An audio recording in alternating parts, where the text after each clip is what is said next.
The world has many different bodies of water, ranging from oceans, rivers, lakes, seas, creeks, and streams. No, not online streams, but you get the point. However, the one thing that always intrigued me about the world and its many bodies of waters was the ocean and the seas. I've always been intrigued by the idea of what exists underneath the sea, or you could say under the sea. Though, in this case, I was more intrigued by the mystical aspects of the sea and even some lakes or rivers, as there are many kind of hidden aspects or something more, you could say, fantastical or supernatural that seem to always attract my attention, especially since I've been wanting to find out the mystery regarding some of the unanswered questions of the world, like what caused that particular thing to exist, or why is it still common, or why is it considered like a folk tale or popular through word of mouth or even pop culture.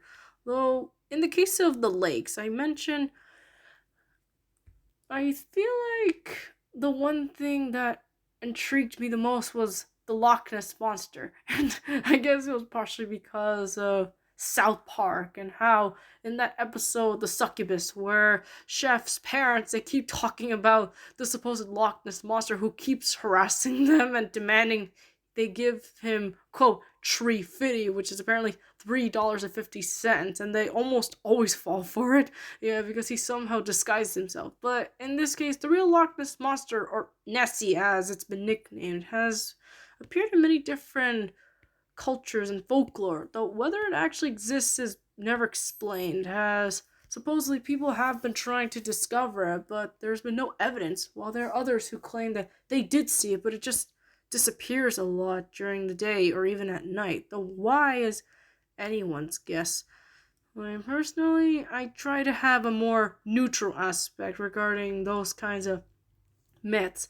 And also the like going back to the sea or the oceans, I've always been intrigued by sea creatures or even sea monsters, like the kind you see on old maps, like and not just like pirate maps, but also really old kind of medieval maps, like for example the Carta Marina, which is famous for its many sea monsters that may or may not exist. Though whether like the artist decide to put that there for artistic or even entertaining purposes is anyone's guess. Though personally, I think he might have, but who knows?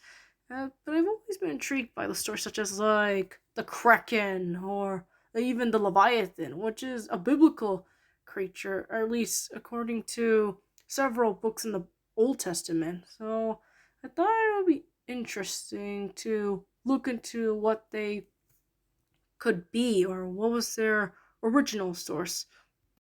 I think there are, well, I mean, I've looked into a variety of different creatures and from various folk tales, myths, legends, and even certain cultural stories that are passed down from either word of mouth or even through ancient literature. And there are a couple of them that caught my attention, also making me interested in seeing whether they could hypothetically exist or were inspired by something else. Though it's not really a top 10 or even a top 5 list that I'm making, but there are some that caught my eye that I won't exactly put into a certain order which one I like because I'm not really the kind of person to favor a lot of things. But there is a somewhat, well, I wouldn't say big list, but a sort of small list, so I'll make it quick.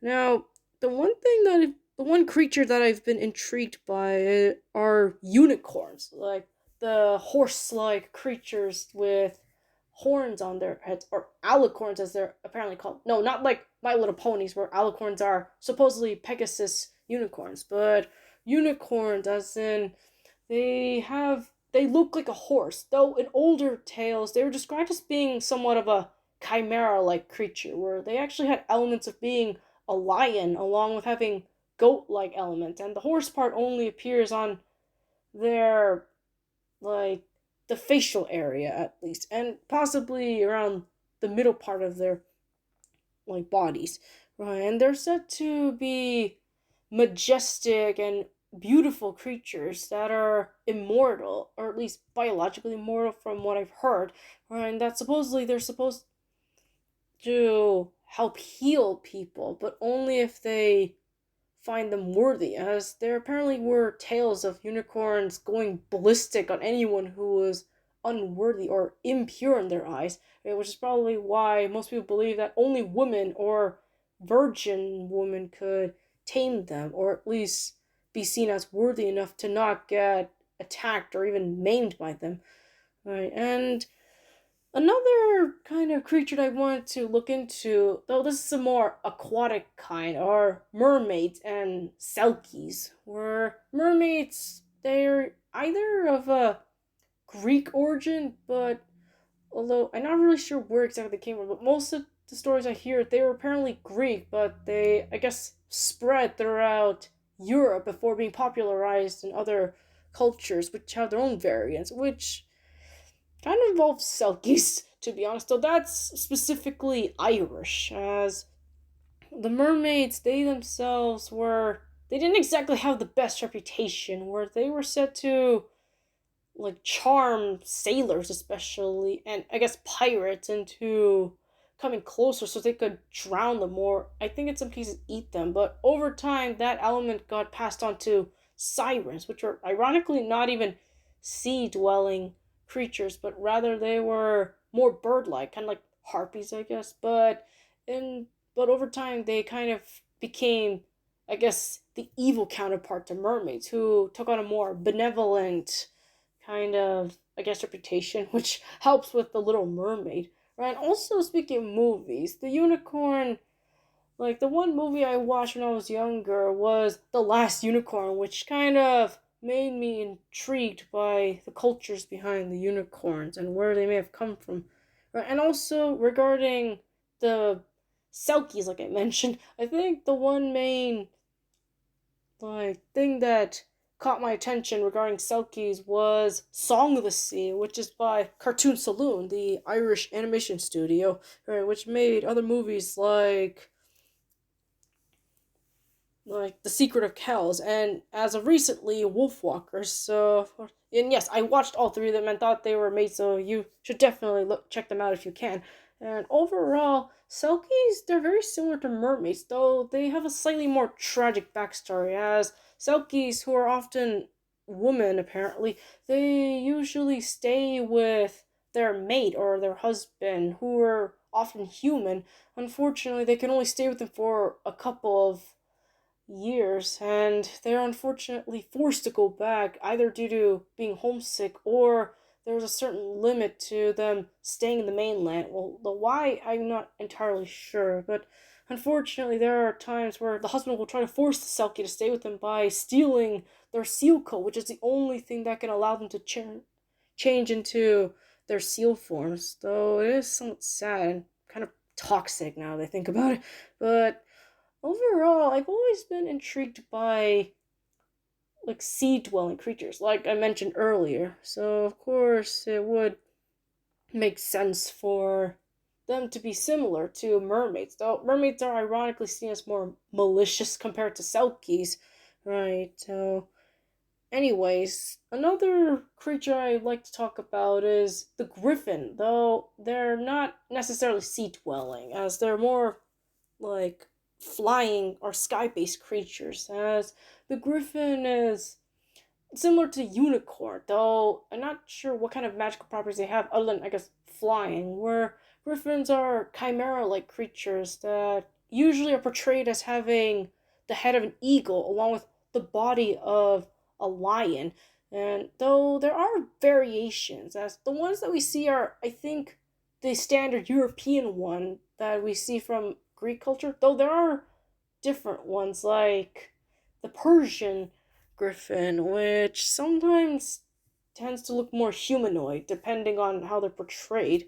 Though, interestingly enough, in Venice, they actually have what appears to be no, not a griffin, but it's a winged lion. Though I think in some versions, griffins are portrayed as being more lion-like rather than eagle-like, with the wings of the eagle being the only part that represents it. So what can you do, right? And speaking of birds or flying creatures, another mythical creature I've always been intrigued by was the phoenix, given how the phoenix has the ability to supposedly reincarnate or at least be reborn every either 100 or even 1,000 years due to being immortal, kind of like the unicorn. Though while the unicorn can be killed, their only immortality is that they can live very long lives, whereas the phoenix is apparently said to die and be reborn like many times in a form of in a cycle in a way, though how I don't really know. And they have a sort of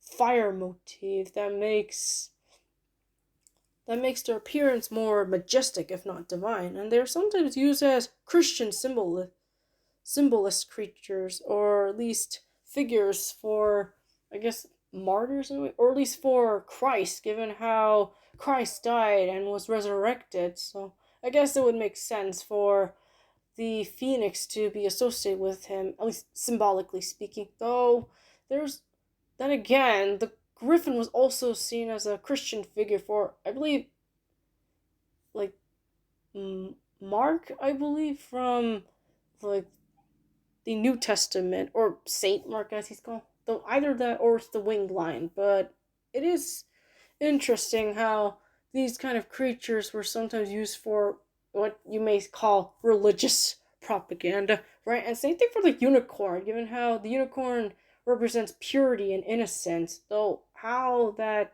is defined as anyone's guess. But and how I guess the unicorn was sometimes symbolized as being like similar to Christ in a way, though that depends on how you interpret like unicorns, given that these creatures they tend to vary a lot depending on different cultures and where they originated from. Though it's possible they may have come from a singular source, but over time, like as certain societies or cultures began developing, they spread throughout like word of mouth or even through like stories that ended up getting altered or even twisted over time to the point where the original source was unknown. Overall, these are very interesting creatures that, well, I'm not sure if they could hypothetically exist, but it would be interesting if they did exist in a way. Also, I'm planning on actually creating a story involving a griffin, as I am an aspiring writer and I guess you could say novelist or author. Though I'm planning on uploading my stories through like online sites, as I actually have an account on Fiction Press where I'm planning to write some of my prototype stories for anyone who's willing to read. Though in this case, it's the story is about a griffin, or rather, a prince who got turned into a griffin thanks to an evil sorcerer. Though, what happens next is, well, it's a bit of a spoiler, but it is a premise that I've been wanting to work on for a while.